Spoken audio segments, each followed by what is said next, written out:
Hi, everyone. Welcome to Smart City Institute Japan's webinar series, Global Perspective on Smart Cities. I'm your host, Tak Nagmo, Executive Director of the Smart City Institute Japan. And today we're going to have a presentation and discussion on this Estonian Smart City and digital government. And before inviting our distinct speaker today, let me just share with you a housekeeping matter. So we would like to encourage all the viewers to send messages, questions, comments to the presenter using the chat box. And when you write the message to the presenter, please choose everyone under the pull-down menu. So we can share all the writing with all the audiences today. Okay, having said, let's invite our distinct speaker today, Mr. Hannes Astok from E-Governance Academy, Estonia. So Hans, how are you? Hello. Good. I'm fine, thank you. Thank you for inviting me. All right, I'm delighted to have you on this topic.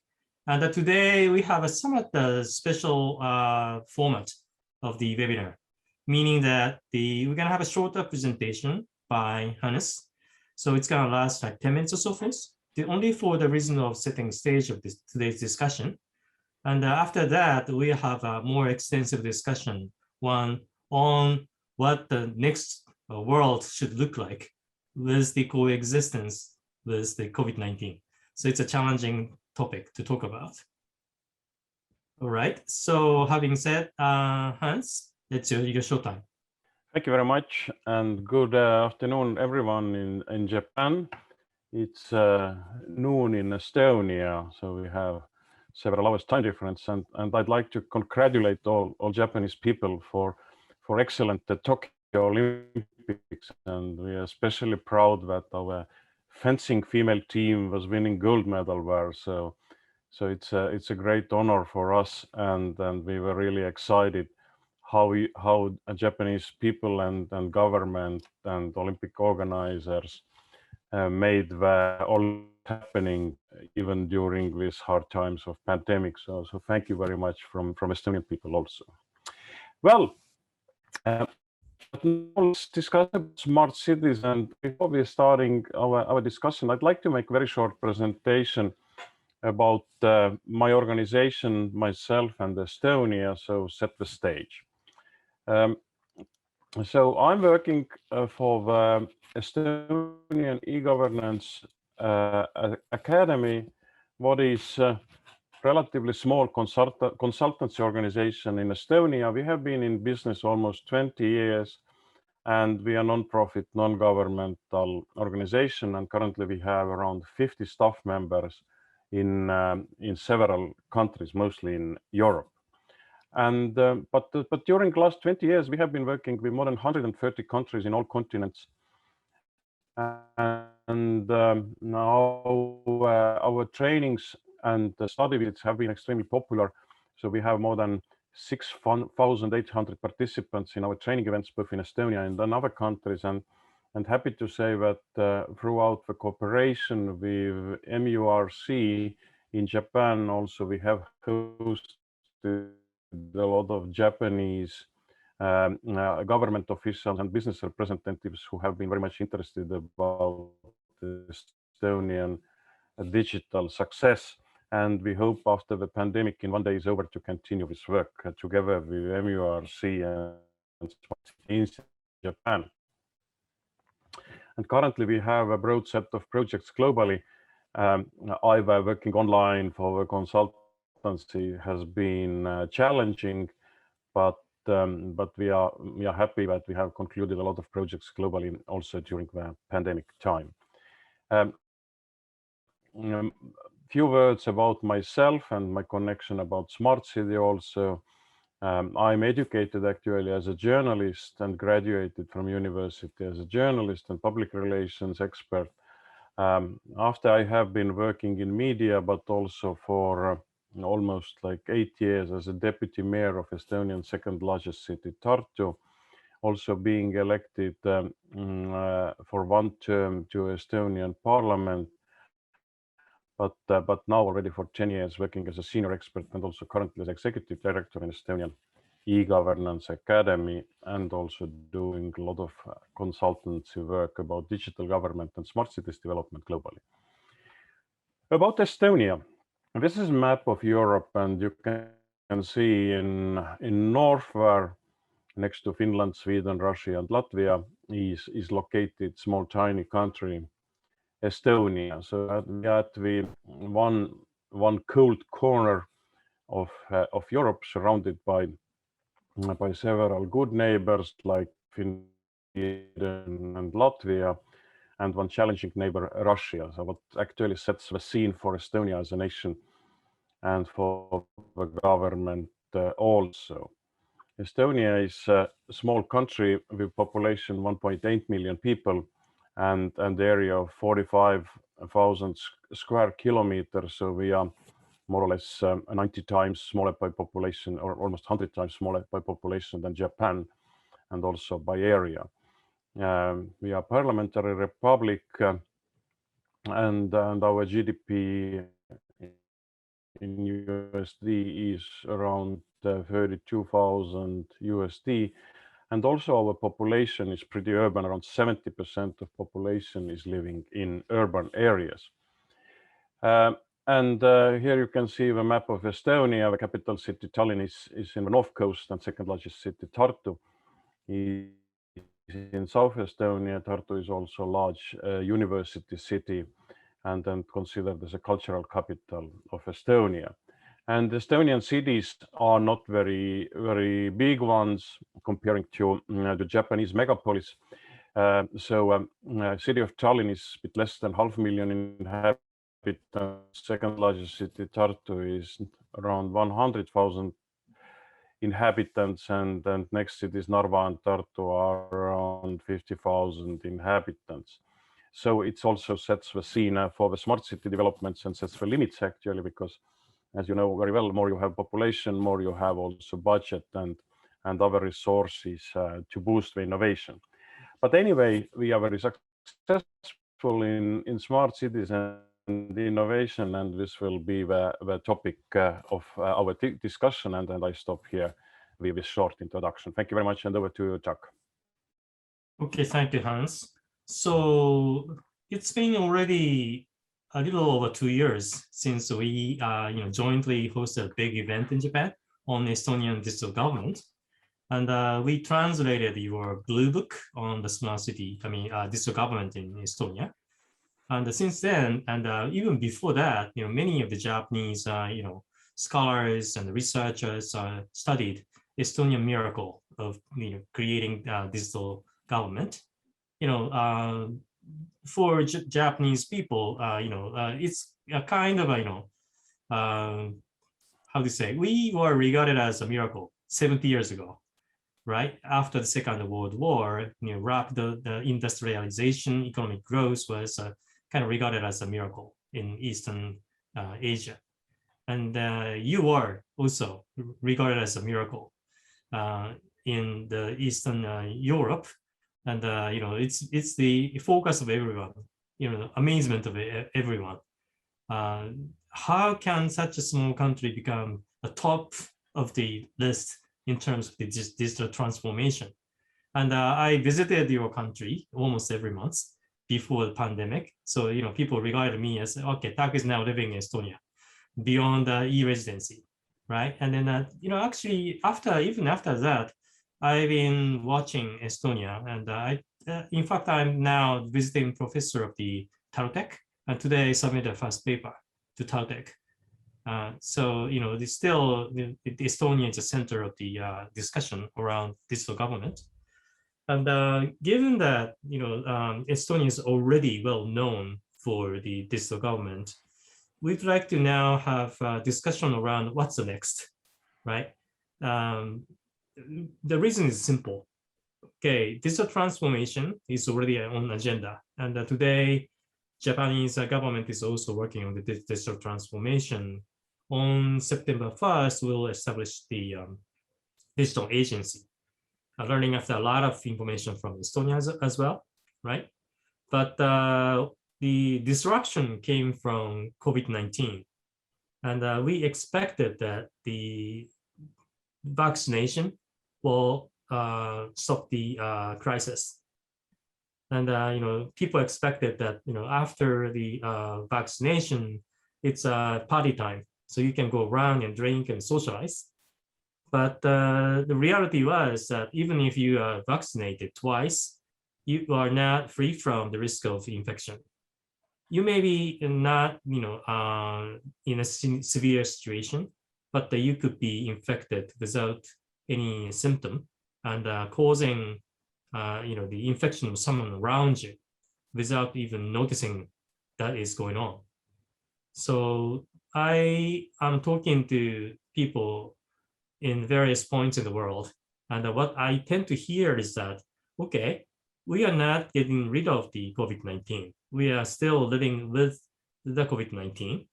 Thus, we have to think about, how we could even improve and enhance cyber world, and transition physical to cyber even more greater extent, right? So it's like a science fiction movie story. After the nuclear war, the Earth on surface is already, contaminated with the, so we have to live under the ground, something like that. Now we have to live in the cyberspace. So, okay, we are now connecting 2 points, right? Yokohama in Japan, and, you are in Tartu in Estonia, right? Yeah, I'm in South Estonia. Yeah. Next, close to Tartu. Exactly. Yeah. So from each of the standing point, what can we see the next phase of the humankind? And okay, now your turn. So what's your situation right now? Yeah. Thank you very much. Yeah, I think this is very, very right what you just mentioned, that COVID pandemic actually bring to Estonia and also globally the need to use more digital tools and digital solutions. And as mentioned, Estonia has been, at least from the government side, but also from the businesses side, very much digitalized country also before the pandemic. And pandemic confirmed us actually that this model is good for any kind of emergency situation, because we don't know what kind of crisis is the next. Is it like a climate catastrophe? Is it like another pandemic? Is it something else? But anyway, this kind of crisis situations looks to be repeating in various formats in various countries.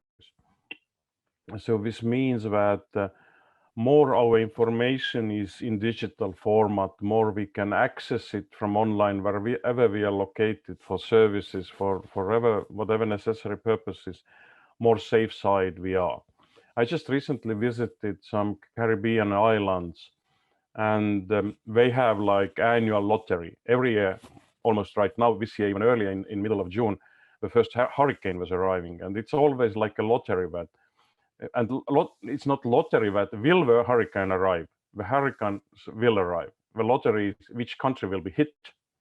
And also in discussions with Caribbean governments, it became clear that not only pandemic, but this kind of catastrophes like hurricanes, what may occur also in Japan, it's very important that data is in digital format, because until your archives or government paperwork or cities paperwork is in paper format, it could be destroyed either by hurricane, flooding, fire, earthquake, whatever natural catastrophe.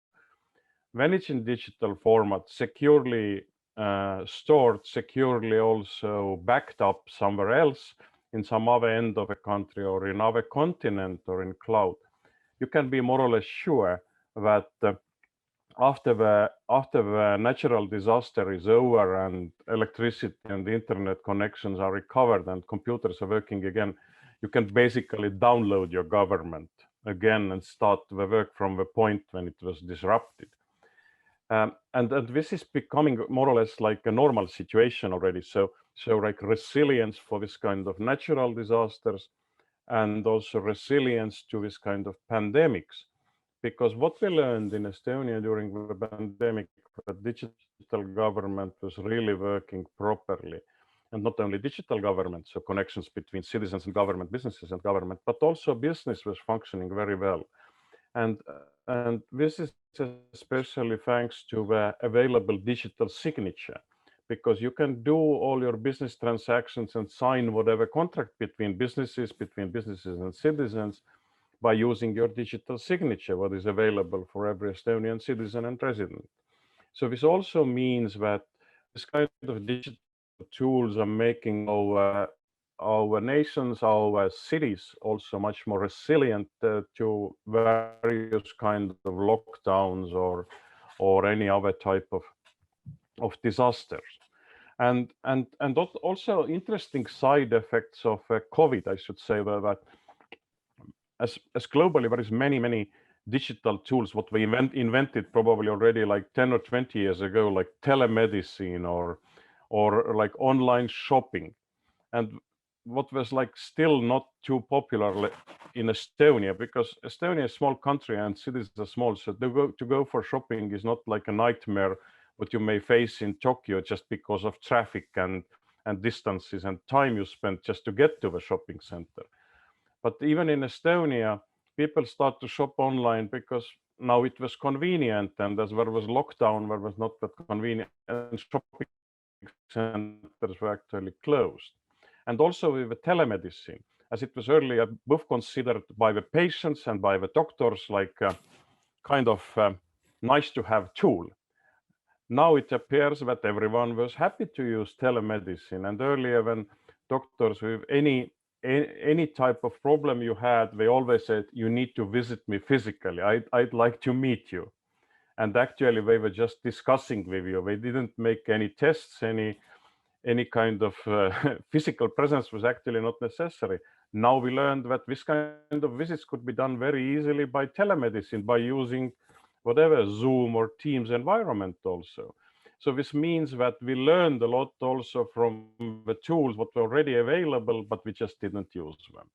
So I think the digitalization showed us that also in future, when we need to cope more with climate issues, with maybe transportation issues, and also elder people to whom visit the doctor might be like a holiday in this sense that they can meet someone new, but at the same time it's physically pretty painful for them. So this means that in future, and future is already to, we can utilize those tools much more easily. And luckily also today almost everyone is having teleconference equipment at home, meaning your smartphone is your teleconference equipment, what was not available 10 years ago. So this is my insight from COVID lessons and digitalization in Estonia and globally. Okay, thank you, Hannes. So you hit several important points, right? First one is the climate crisis. And in Japan also, we physically feel it's coming. The heavy rain spotted out in the area which didn't have that much of rain before, flooding, right? And 2 years ago, we assumed that, okay, this is a once only kind of event unique to this year. And as year goes by, we repeated the same questions in various spots in Japan.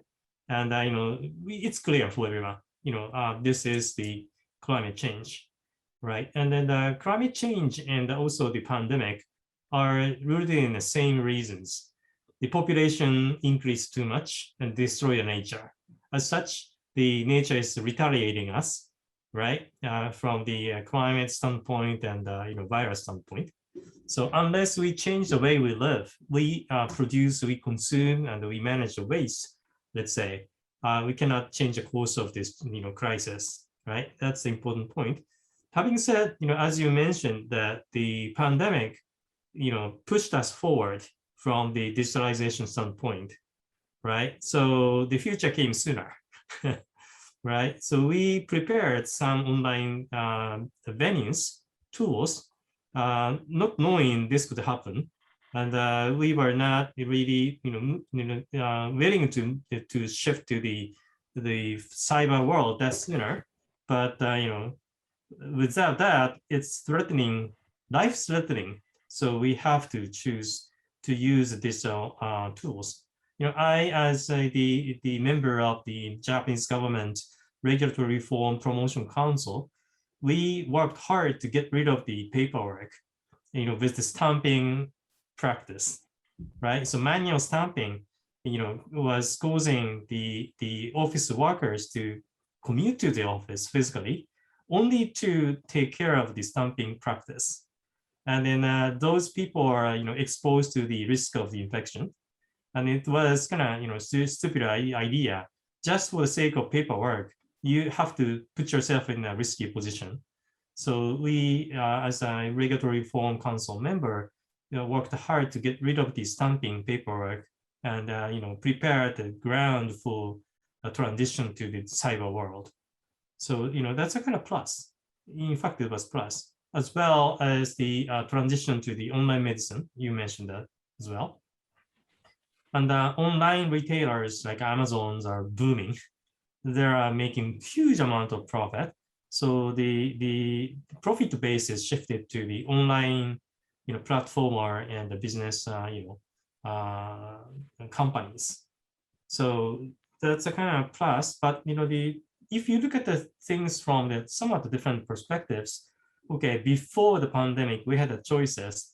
You could do shopping physically or online, right? You can choose. If you would like to just hang around with friends in the shopping area, go out and just enjoy talking to them physically and eat lunch together, hanging around, and say goodbye when time comes. But now, if you do that, okay, you have to be concerned about the risk of infection. Right? My family members, younger son, always hanging around, and the daddy, myself as daddy, is concerned about the risk. So, I don't know. We might have lost one of the two options. So we need to have online as a principle and physical as a kind of option B or a subordinate option, right? So, to take it even further, I would say, my son didn't have the university commencement. In the springtime, under the cherry blossom tree, new students come into the school and we have a ceremony, right? And likewise, those who are, completing the program, graduating from schools, have a graduation, ceremony in the big hall. So, everyone can say, okay, we completed, we are the successful people. Now let's move on to the next stage of life. But, it's not possible right now. Everything is online, right? Wedding as well. After 5 socialization as well. Kudo-san and I used to drink together almost every week. Was customary. That's a joy of life, I would say, but it's been lost, right? So how can you maintain the social life, human relationships, or even well-being, quality of life for people with only one option? That's the kind of a question we've been asking to ourselves. And of course, you can expect this will be cured sometime in the future with the advent of the new type of medicine. You just, swallow a dose of medicine and you are free from the infection. That's a kind of dream, but we are not there yet. And looking around the countries in the world, starting from Israel, they started to choose the 3rd vaccination, so-called booster. And the other countries are following that clearly. And in Japan, we haven't even completed the 2nd round of vaccination for the population ranging from the teenager to age of 50s and so forth. So I'm not sure if we can complete the 2nd round of the vaccination before the winter comes. After the winter is another kind of, peak of the infection.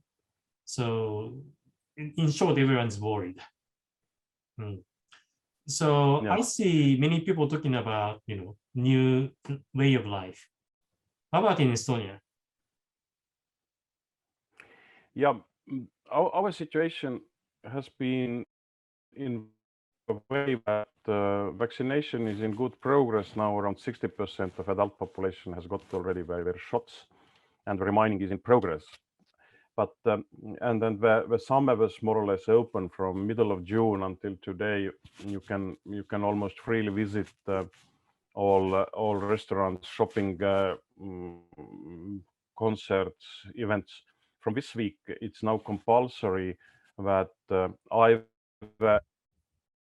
when you're entering most of the restaurants or also like performances, theater, cinema, you must be either vaccinated and show the vaccination passport, or if you are recovered, it means the same, or you can do rapid test before entering. So it's kind of measure also to boost the vaccination, because either due to ignorance or laziness or kind of ignorance towards the vaccination, I think we need to push also and motivate to be vaccinated, so people can somehow at least return to normal life and avoid further spread of a disease.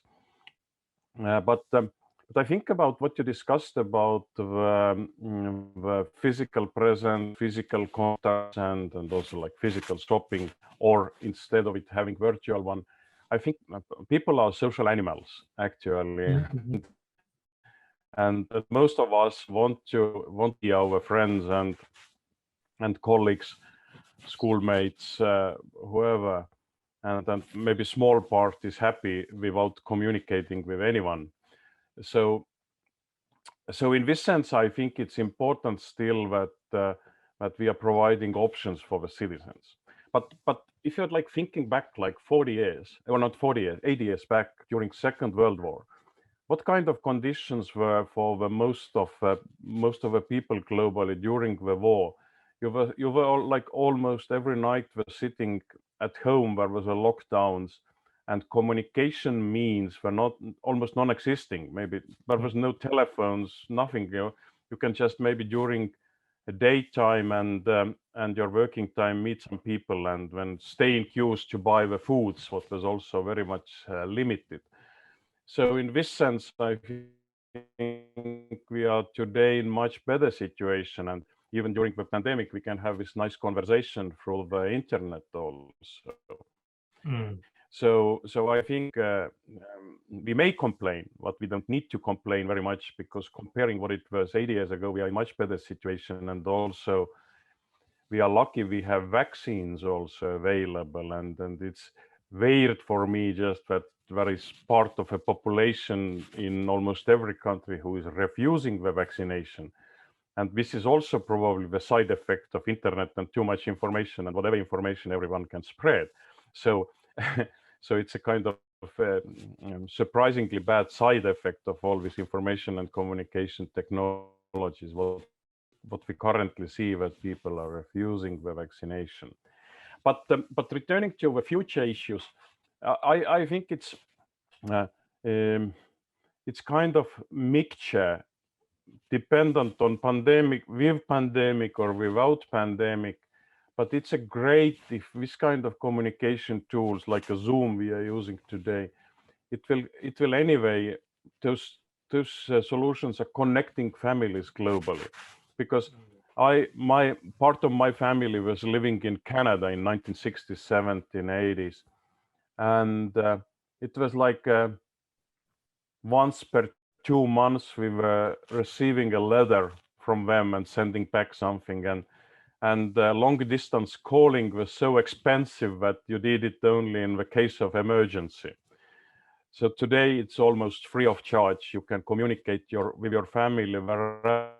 I'm traveling a lot. I'm calling every night to my wife by using WhatsApp, what means that it doesn't cost me anything except internet connection cost wherever I'm located.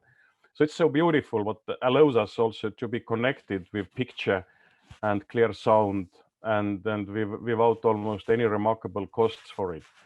And this is also, if you are thinking, what is like our aging future, like in Japan, you have a lot of elderly, and in Estonia also the average age is growing rapidly, and we're all thinking, what will be our life when we are old? So can we see our friends? Can we see our families? Either maybe our physical condition is not very good anymore. And I think this kind of digital allows us to live much better life rather than being isolated at home or elderly home. So we need to think also how we can benefit as a elderly also from digital tools, and not only in the means of communication, but also like everyone wants to live as long as possible independent life. So meaning living at home and being independent, not being dependent on your relatives or nurses or something like this. And I think this kind of digital tools, what also Estonian smart cities are experimenting, are very important. So think about sensors, what you can put at the home or one or another elderly. So those sensors can kind of develop as a pattern. What is the person who is living alone, is he or she is like functioning normally, like waking up from the bed in the morning, using toilet, making food, opening fridge, doing some activities, and so on and so on. And we can do it in the way that we don't need to put there like surveillance cameras to take a physical look how this person is doing, but by using sensors in the bed, in the toilet, in the fridge, in the kitchen somewhere, we can create a pattern that says us that everything is okay. This person is functioning. But in this point, if something is out of this kind of normality pattern, what those sensors can send us, we can intervene and ask and call to the person and make a rapid visit and ask, is everything okay with you? So I think also smart cities should think about it, how we can use the modern technology to make life for the elderly also autonomous, independent, and also worth to live. So and this kind of experiments are going on in Estonia, and also it's definitely connected to the costs what cities are actually spending to take care about elderly. And this is clear that until person is living at home, the city may spend, I don't know, let's say $100 per month for the person. When the person is moved to the elderly house, the cost is already $1,000 per month. And this is remarkable difference also from the point of view of economy. Also, it considers healthcare. In Estonia, cities and hospitals and also nationwide, we are all connected to a national healthcare system, what makes available medical data portability. This means that every time I visit any doctor, is it private hospital, national hospital, city hospital, general practitioner, every visit and short description, what was my problem and what was the next actions, is recorded in the national healthcare system. So anytime I'm visiting doctor, the doctor can see what is my previous record. It doesn't matter in what city I'm visiting the doctor or what system the doctor is using. And this is very important also, like the national electronic prescription. And if you connect it to the telemedicine and remote working, I think it's kind of a future model also for autonomous life for our elderlies in next future. Yeah, I lost for a minute or so at the last part of it because of the bad connection. But I see what you're saying. Right. So you spotted on the brighter side of the digital transformation, even under the COVID-19 situation. And the first one was the elderly care, which is not only cost effective, but also, maintain the liberty of the elderly people, dignity of the elderly people, having no excessive human intervention through the use of the sensors. That's one point. It's very important.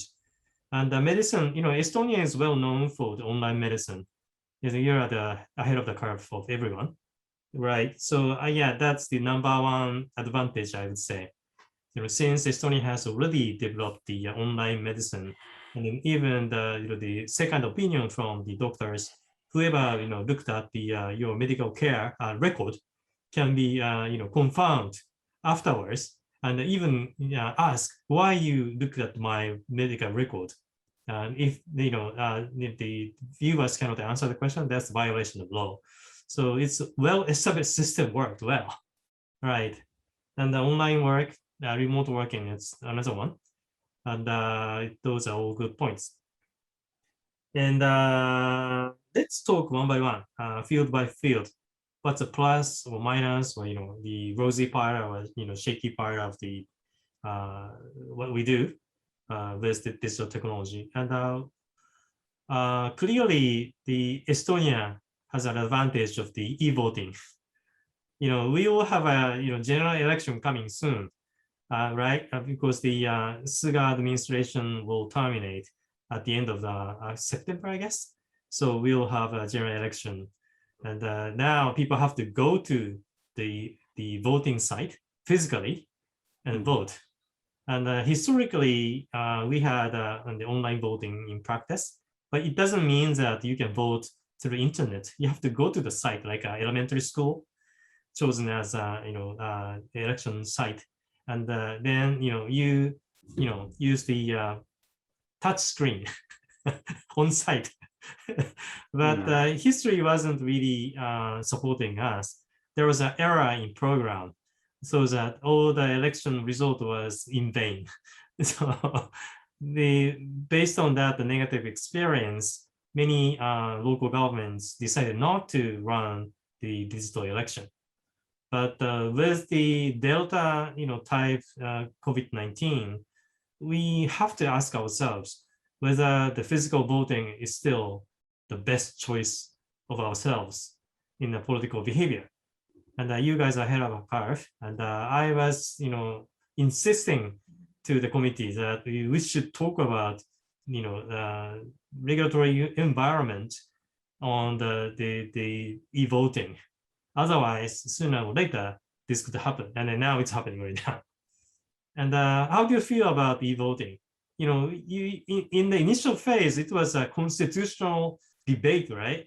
Because online voter has a multiple time of voting versus physical voter has only once of voting. And is that equal for the citizens was under discussion. And you somehow managed that discussion and moved on to the e-voting environment. And now it's a success story, perfectly success story. Yeah, it's e-voting. I will give you a brief description how it's organized in Estonia. In Estonia, online voting takes place a week before the actual voting day. Now there will be no changes, so you can vote already in election day. But previously it was organized in the way that the pre-voting takes place like 6 or 7 days before the actual voting. And in online voting, you were using your Estonian ID card with a chip to log into the system to identify yourself. When you were directed to your constituency, so based on the civic register where your place of living and is registered, and based on it, the voters list is created. So you can only vote in your constituency. And when you were making your choice and accepting it with your digital signature, and there was like a dual envelope system was using that. But after the voting time was over, the votes and the voters' envelopes were separated, so you cannot never combine it back who was voting in what way or another. And also there was an option there is an option to vote several times during the digital voting time. And the reason behind it is not technical. The reason is that, let's say, if I'm doing my voting process and maybe I'm not the head of a family and someone motivates me or pushes me to vote, let's say, for the TAK, but I want to vote for Kudo. So basically, if someone is pushing me I say, okay, I vote for TAC, no problems, all done, you can see it, I made it. And after 10 minutes, when this guy is gone, I'm logging in again and doing next voting and voting actual to my actual preference, like CUDA. Sorry about TAC. I don't want to vote for you this time. And this was the reason to make really the choice free. In traditional voting environment, in the polling station, you are alone in the booth and you can vote as you want. But in non-controlled environment, there is a reason why we were allowing to vote twice or 3 times or how many times it was necessary. And also the last resort was that if you really was feeling that I was pushed to vote at home for some reasons in the way I don't, there was always the option to go to the polling station in the actual voting day and vote manually. And also when my digital votes were all deleted. So digital vote didn't count. So this was the system. And I think during last elections, the online votes percentage was like, or share was like 40%. It was before the pandemic. I think now we will have at the end of October, we will have local elections, and I'm very much sure that the digital votes percentage will be like around 50 or even more. So people have been used to it already. The system is working already for 2005. So I think this is the future also for other countries. How you organize it technically, what is the methodology, is very much dependent what is your voting traditions and regulations, but it's doable. And also I think that what we have seen already some neighboring countries, that in Finland they had local elections a few months ago. So they didn't go for the online voting still, but there was a lot of innovation also. So basically there was drive-in voting available. So basically you can drive with your car. You were Hans, again, the poor connection. You're back now. hi. I lost you for 2 minutes. Yeah, sorry about it. You okay. started Yeah, to so talk you can about see that Finland. yeah. Sorry about this disruption. You can see that digital is not perfect even in Estonia in countryside. So yeah. Okay, yes, I was just making a sample from Finland where we had a few months ago local elections. So they made a drive-in polling station. So you can drive in with your car, show the passport through your window screen, and then you were getting the bulletin through the window, and then you can put it back to the booth without connecting anyone. So it's definitely much better than asking people to come to the polling station and meet physically. But I think this kind of digitalization of a process is like voting, like we have done in Estonia. I think this is a future. Definitely, you need to consider your traditions and voting regulations and understanding of privacy and so on. But anyway, there are many things what still government can also digitize rather than leave it as is and pushing people. Right. So in the case of Japan, the failure was that we didn't allow pre-election day voting online. So the people have to come to the election site on the very day of the election. And then if the system didn't work on that very special day, and then everything is in vain. And that repeatedly occurred. So, the trauma of that failure caused us not to run the online voting any longer. And I would say Estonia is only one country in the world that has actually implemented e-voting, if I understand correctly, right? So what's the voices from the world right now? Your clients asking EGA to support implementing online voting right now? Yes, there is quite a lot of queries how to do online voting, but this is what we need to consider, that online voting is part of Estonian digital ecosystem also. What means that we are using the same ID card, digital signature, identification tools. We are using also like a national civic registry to create the voters list. So there is a lot of reuse of tools and information. And this is the beauty of this system, because there is elections, national elections once per every 4 years, and also the local elections once per every 4 years. So to build separate systems for each election procedure or issue special voter cards, it is just not possible, not financially, not technically, not organizationally. So I think this is also what we advise all the governments, but reuse what you're doing. Don't build separate system, but reuse the information and tools what already existing and have been proven also. Right. So the wave should be coming in the world to digitalize the election. The second topic I would like to talk about is the legislative processes.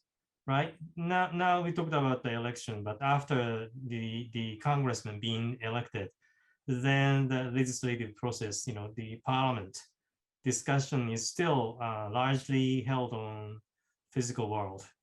And in Japan, if you look at the diet session on TV, everyone is shouting around, sitting next to each other. So essentially, it's an infectious situation. So sooner or later, there's the next, type of a virus emerge. That kind of the legislative process is not going to be due. It's impossible any longer.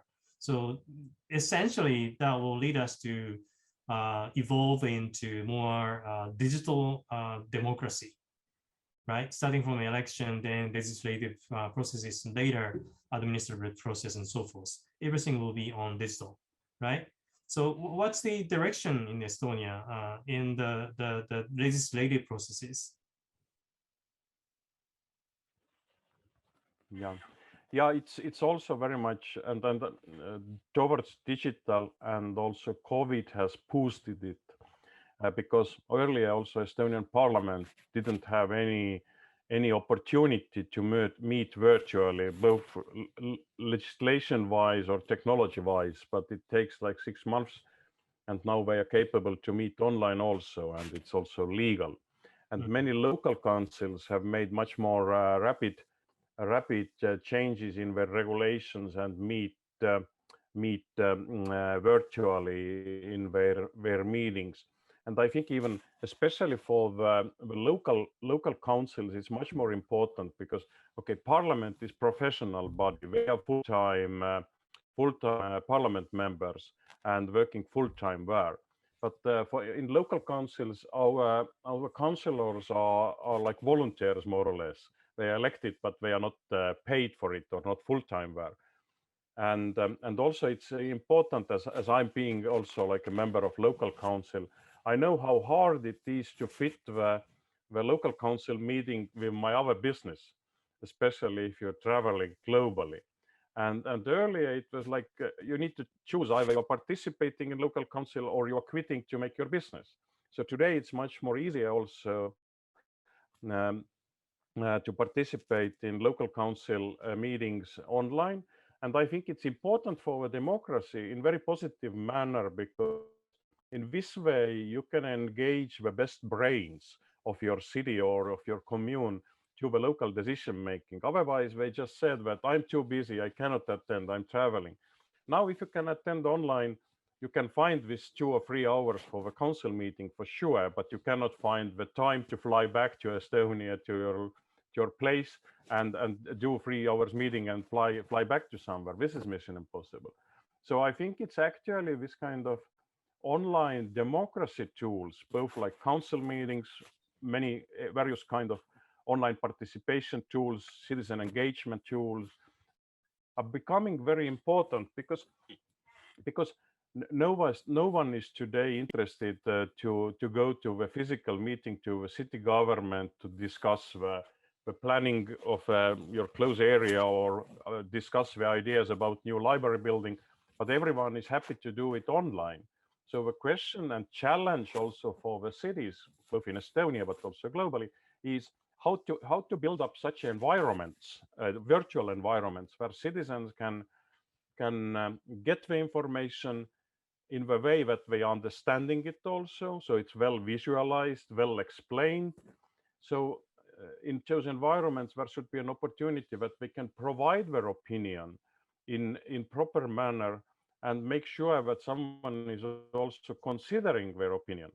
It should be necessary that accepted or used in the process, but at least someone must read it. So, and then the process should be moderated and polite, not like in some other online environments when it's going out of hands. So also developing this kind of online tools for democracy and for the citizen engagement is extremely important part of a smart city development in Estonia, because smart city, according to Estonian understanding, is very much like a collaborative effort.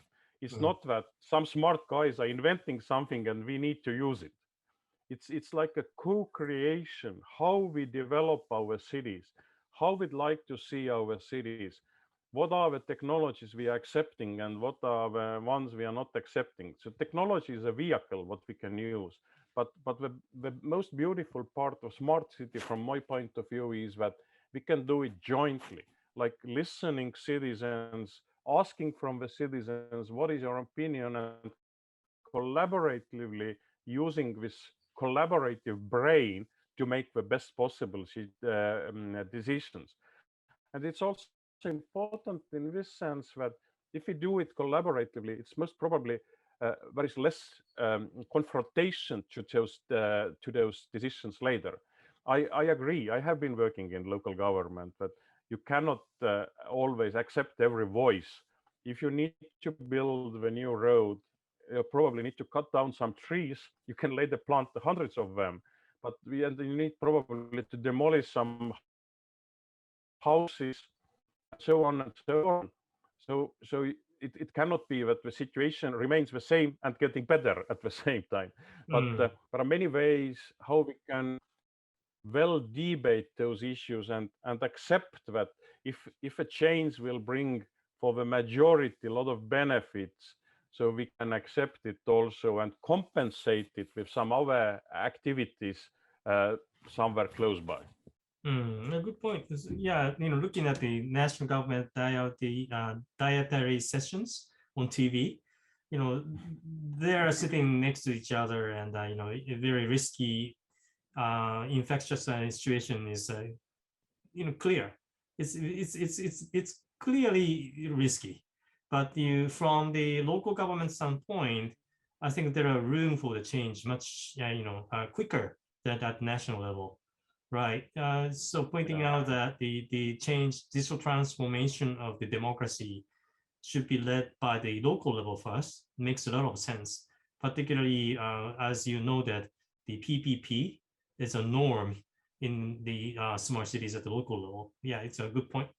And last point I would like to discuss with you, and then I would like to shift to the questions from the audiences, is the more related to smart city areas rather than digital government area.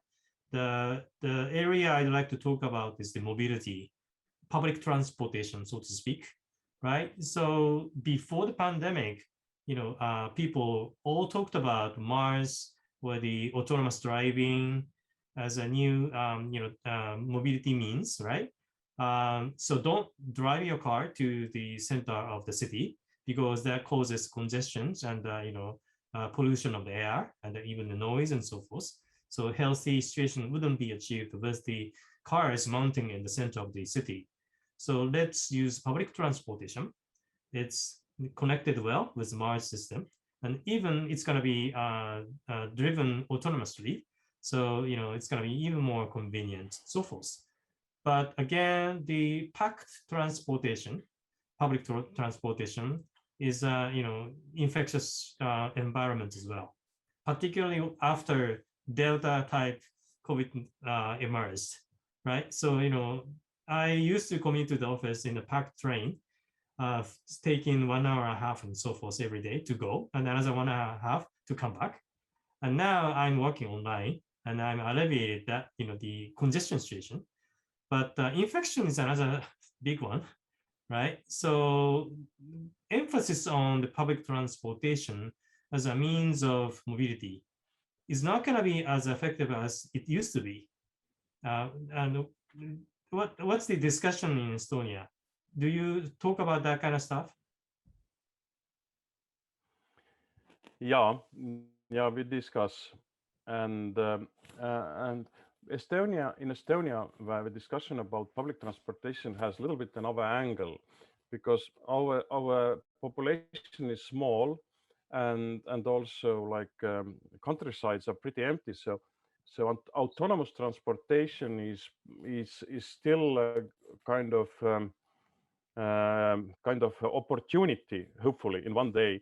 What helps to connect also like remote areas with proper public transportation network, because you cannot build the railway to every village, but you can, and then you can even have a like every hour bus from every village. But what you can do in future, hopefully, that if there is an autonomous car will drive in suitable time for you to the next bigger center, and then you can take the bus or train to move forward. I'm currently in countryside, and the next train station from me is like 3 kilometers. And I have been traveling from my country house to Tokyo, actually. And the most problematic part was this first 3 kilometers to get to the train station, because from train station, I was already taking a direct train to Tallinn airport, and wherefrom I was flying to Helsinki, and from Helsinki to Tokyo, and from Tokyo airport I was taking already train to wherever it was necessary to go for me. But the first 3 kilometers here in Estonia was the most complicated part, because, okay, in my case, my wife was driving me to the train station, but in the situation, if I'm alone here, I do not have any options rather than walking with my suitcase to the train station. What is not the best option, especially in winter where there is a lot of snow. So autonomous cars could be an option, but definitely we need to rethink also like this mass transportation part, where the buses, trains, where are hundreds and thousands of people are commuting. And it might be maybe that there are like more sections with less people who are connected to each other, probably better ventilation, but and most probably there might be the issue that what you actually already mentioned, that shall we travel at all, or can we work from home? At least part of us can do it, like office workers. I think car makers in Toyota factory cannot make the car in home. Maybe some engineers can do some engineering work, but those guys who are assembling the cars probably cannot do it at home. But maybe in close future they can already guide the robots who are doing the actual work already today in Toyota factory. So maybe this kind of things are actually helping us also, together with very fast internet connection, helping us also to build the cars from home, not at home. So the question is more like, what are the reasons for the mobility rather than what kind of mobility it is, or actually the answer is somewhere in between of it. I see. So it's a rather question of the lifestyle, new normal. Okay, thank you very much. And what is the meaning of the work actually? Do you need to be physically present in office, in factory, or you can do it wherever you have excellent internet connection and you can do it? Yeah, you're pointing out a very important question. I wanted to ask, what's the point of work? What's the meaning of life even in the COVID situation, right? All right. So Hans, given you have like 15 minutes left, let's move on to the questions from the audience. The first one is from Dong Lee. Due to your mention, the advantages of the COVID-19 lockdown are to speed up, maybe, the technology, for example, like telecommunication and science also. My point is that, is this really have profound effects on better smart city strategy, and in which field? Thanks. You have any comments?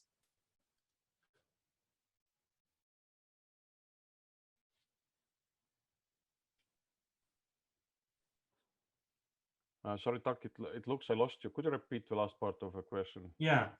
The question is, due to your mention, the advantage of COVID-19 lockdown are to speed up the technology, for example, like telecommunication and science also. My point is that is this really have profound effects on better smart city strategy? Yeah, I think the ultra high speed connection for every household or to every device is kind of baseline what is part of a smart city development. So, and then what we have seen in Estonia, that really during COVID pandemic and lockdowns, telecoms really boosted the connectivity issues also. So now we have much better connectivity, but there are challenges still ahead, as you have seen from this teleconference also. I see. All right, second question is from Kimura-san. Please let us know from your experience if there are any side effects of digitalization other than too much information. Oh yeah, there are a lot of side effects also, definitely. I think the main side effect of digitalization is like, how should I say? People are wasting too much time for various digital applications, what are more or less useless actually. Starting from Facebook, I very much agree that from Facebook you can obtain a lot of good information, and it's good platform for sharing information and ideas and government information and so on. But I had few days ago a discussion about the digital agriculture, and one global expert was mentioning that do we need digital agriculture, meaning digital fertilizing, planning, and so on, digital imaging, so on, because it's consuming so much energy in the cloud environment. And my response was that if you can switch off Facebook for one day, both their cloud computing centers and all the devices what are using, all the people who are using in their devices Facebook and charging them and using energy, I think it will be a million times bigger energy saving rather than not using it for the digital agriculture. So I think the biggest side effect is that people are not communicating anymore properly. They are like losing human communication skills because they are only used to type or chat in Facebook, and it's kind of infection, even worse than COVID sometimes it looks to me. You want to talk to someone, but he or she is just chatting in Facebook. Yeah, also, filter bubble and fake news and so forth, right? So noise around the information is also causing us to bias the way we look at the world. That's another one. All right. Yes, and also question. Sometimes, could I add just one point about digital government? Sometimes we see that the officials are very much now dependent on digital information they can access to make the decision. And sometimes if they don't access to this information, they are not able anymore like to make decisions with traditional tools, to discuss to people, to listen their problem and to make a solution or make a decision what's next. So they are too much dependent on digital information and tools. So like machines are sometimes doing more work instead of them rather than official who is actually obliged to do the decision him or herself and independently. So this is kind of side effect what I have sometimes mentioned also. I see. Okay, let's move on to the next question from Okaha-san. How does Estonia address the digital divide, leaving no one behind, including elderly, people with disabilities, etc.? Any example, if you can share, will be much appreciated. Yeah, thank you very much. Really good question. We have done already for many years a lot of programs like digital inclusion programs for elderly, for the so-called blue collar, so meaning for the people who are not using computers in their daily life, in their working life every day. So making them aware of digital tools, also like about digital risks and cybersecurity threats, and it's like endless work because maybe when we were starting, we were like convincing people that digital is good, so please use it because you can obtain information, you can communicate with your friends and relatives, you can get government services, you can do online transactions with banks, you can buy from internet easily, you don't need to waste time to going to government office or pharmacies and so on. Now I think the focus has shifted more to the like cyber security issues, because today I think people are using pretty broadly various digital tools, but how they are using it from a point of view of cybersecurity, it's like threatening. They are sharing their personal data with ones who are just asking. They do not recognize cyber threats, even the simplest one, and so on and so on. So like today the focus is like permanent education, how to behave securely in cyber world, in digital world. Not rather pushing them to do it, they are doing it more or less, also because elderly who is today 80 20 years back 60, and he probably started to use digital too, but rather the focus is how to do it securely. This is the main focus point today in Estonia, to break the digital divide. Looking from Japan, I think Estonia has progressed in a stepwise manner. First one was to introduce digital ID and X-Road to exchange and link the data. So today Japan is still at that point, right? So without having my data, my number card, distributed to all the population, you don't really have a means of linking and exchanging data in an efficient manner. That's the stage number one. After that, people started to ask, okay, quality of data. Are we using the reliable quality data? If it's just a garbage, then we were collecting just garbage in, garbage out.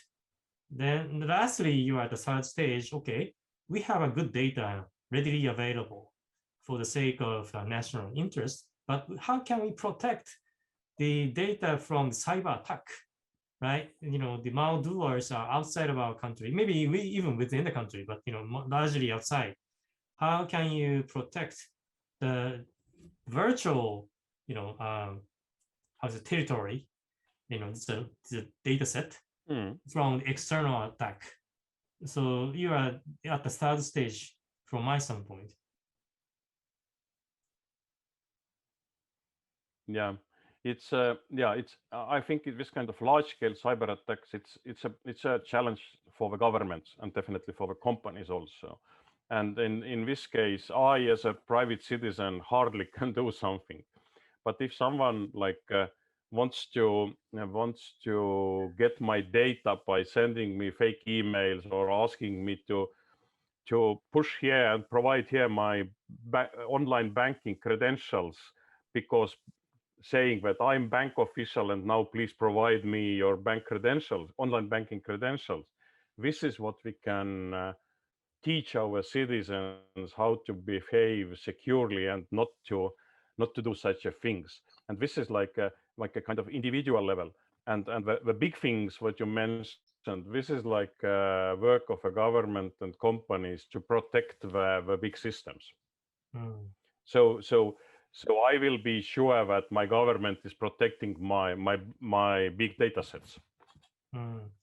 That's another source of trust in the digital society, isn't it? The citizens trust the government, that the government ultimately protects citizens from the external attack. Thereby, I am confident to share my personal data with the government. Yes, and this is what has been happening in Estonia, that the trust towards digital government has been very high because it has been built up during last 20 years. And there haven't been any remarkable like breaks to or breaches to the data sets that are owned by the government. But this is like also permanent work of a government in all levels, national government, regional government, cities, because to build the trust, it has been taken 20 years. To demolish it, it will take 20 minutes if there is a remarkable breach. And it's all gone. And then you need to build it up again, I don't know, next 5, 10 or 20 years to get to the same situation. So it's very thin kind of trust. What is built? It's very thin by the nature already, because it's easy to break. I see. The risk is high. I see. Wow, 20 minutes to break. It's maybe faster than nuclear bomb coming from the other countries. All right. So I have one question from Hanawa-san. Data privacy on one's health. How and who can access your test result? I think it's medical test results, medical history, etc. Well, this is an advantage of Estonian digital government. Could you describe? Yeah. As I mentioned, there is a national repository of health records connected to each and every person. And first of all, I can myself access the data, all the data what is recorded there, because the medical data is considered as my ownership, not the ownership of a healthcare institution anymore. And this is the biggest like a shift in thinking what has been happening. Earlier, it was like a ownership of a medical institution, not myself. First of all, I can access, and secondly, a doctor can access it. And basically, this system is built up in the trust base also that basically any doctor can access my medical data. But there is a really good and remarkable monitoring systems are built up both inside the hospitals, but also with the private doctors that actually it's controlling that if a doctor was accessing my data, there is a control mechanisms who are checking that was the doctor connected to my case. So basically, if a doctor is not anyhow connected to my case, he or she will immediately ask why you were accessing this data. There might be some reason when it's acceptable, but if it's not connected to any way to my case, they are getting either first time very hard notification, and second time they are usually fired, or is doctor or any other medical worker. And then this is very taken very seriously, because again, it's about trust, what we just discussed. But if there will be feeling amongst the general population and every doctor is accessing my data, no one will give any more acceptance to store the medical information digitally. There is also an option that I can go to the National Healthcare Portal and close my data for other doctors. But this is not suggested, because then it actually limits opportunity. And finally, there is kind of break the glass opportunity. So even if I have been closing all my medical data to anyone, if I'm getting in emergency situation to the hospital, there is a kind of red button for the doctor, so they can break the glass and look at my medical data if it's an emergency case.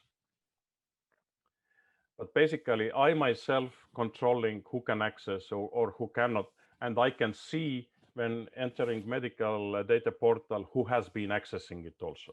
So it's under my own control somehow. Okay, thank you very much, Hans. I think we covered all the questions and the topics that we wanted to discuss. Thank you for sharing your future perspective. This is a kind of challenging type of webinar. We didn't really discuss the past stories, right? And we discussed unforeseeable future, and it's a nice conversation. I liked it very much. Thank you for your attendance and contribution. right? And then keep in touch, and we will close this webinar. Any last words from you?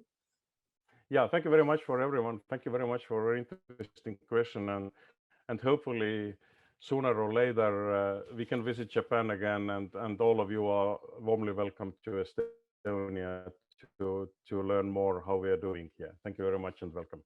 Okay, thank you, Hans, again. Okay, Kudo-san, your part. Yes, so Hans, thank you again for your great discussion, and thank you for e-voting me. I am very happy. And before we close, I'd like to quickly explain about our future webinars. And yes, again, thank you for viewing the webinar today. And after this event, you will receive questionnaires, so please answer. And we would like to reflect your comments. And for the programs of the webinars, will be available on Smart City Japan's Twitter, Facebook, and LinkedIn, all those SNSs. And also, they are also posted on our website and PTX as well. And past videos, including today, can be viewed on a YouTube channel, so stay tuned. And upcoming programs today, we had this Smart Cities in Digital Government in Estonia today. And on August 23rd, Monday, so a week from now, we have Smart Cities in Romania. I think this will be a very, new topic for viewers in Japan, so please stay tuned. And also Tuesday, we touched upon a little bit about, data, My Data, and we are going to have an introduction to My Data Global from Finland. And also in September, we have a guest from Singapore as well. About Smart City Institute Japan, due to time limitation, I will skip, but our membership is growing and now it counts to 440. And also our global partner organizations is increasing. And of course, e-Governance Academy is with us. And we will continue to collaborate with e-Governance Academy, EGA. So again, thank you very much for viewing today. And again, Hans, thank you very much for attending from Estonia. And we will see you soon in Tokyo. And we would like to visit Estonia too soon. Thank you very much. Have a nice day. Bye-bye.